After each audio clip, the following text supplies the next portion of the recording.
Hi. அன்றைக்கி கொடுவாள் எடுத்துகிட்டு தோப்புக்கு ஒரு வேலையாக போயிருந்தேங்க. நம்ம வீட்டில் போன வாரத்தில் கொஞ்சம் தேங்காய் வெட்டி போட்டிருந்தாங்க இங்கே. அதோடு சேர்த்து கொஞ்சம் மட்டையும் கழிச்சு விட்டுருந்தாங்க. சரி, அது வேஸ்ட்டாக தானே போகும் அப்படின்னு சொல்லிட்டு அதில் மாறு ரெடி பண்ணலாம் அப்படின்னு சொல்லிட்டு வெட்டுறதுக்கு போயிருந்தேங்க. சோவையெல்லாம் வெட்டி வீட்டுக்கு பக்கத்தில் எடுத்துகிட்டு வந்து போட்டு உரிக்க ஆரம்பித்தேங்க. அங்கேயே உரிக்கலாங்கிற ஒரு பிளானில் தான் போனேன். ஆனால் அங்கே ஃபுல்லாக கொஞ்சம் எறும்பு அதிகமாக இருந்ததுங்க. சரி அப்படின்னு சொல்லிட்டு வீட்டுக்கு எடுத்துகிட்டு வந்தாச்சு.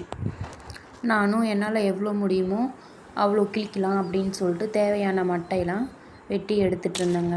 அப்புறம் பக்கத்துலேயே இருந்த தென்னை மரத்தில் சோகை கொஞ்சம் கிழித்து அதையே வச்சு கத்தையாக கட்டி வீட்டுக்கும் எடுத்துகிட்டு வந்துட்டேங்க. மொத்தம் 2 கத்தை இருந்ததுங்க. 2 கத்தையும் நல்லா டைட்டாக கட்டி வீட்டுக்கு எடுத்துகிட்டு வந்து மரத்துக்கடியில் போட்டு உட்காந்தாச்சுங்க. கூடயே இந்த சாரும் இருந்தார். சரி, இவர் கூடயே உட்காந்துக்கலாம், கொஞ்சம் போர் அடிக்காமல் இருக்கும்னு சொல்லிட்டு இவர் கூடயே உட்காந்தாச்சுங்க. அவர் ரொம்ப பிஸியாக சாப்பிட்டுட்டு இருந்தார். கொஞ்சம் நேரம் என்ன வேடிக்கை பார்த்துட்டு இருந்தாருங்க. சரி, நம்ம கொண்டாந்ததெல்லாம் நம்ம உரிக்க ஆரம்பிக்கலான்னு சொல்லிட்டு உரிக்க ஆரம்பிச்சோங்க. உங்களுக்கு இந்த மாதிரி மாறு வேணும்னா நீங்கள் என்ன பண்ணுவீங்க அப்படிங்கிறத கமெண்ட்ஸில் சொல்லுங்கள். நாங்கள்லாம் எப்பயுமே இந்த மாதிரி தேங்காய் வெட்ட வந்தாங்கன்னா பச்சை மட்டை தள்ளி விடுவாங்கங்க. அப்போ தேவைங்கிறத உரித்து வச்சுக்குவோங்க.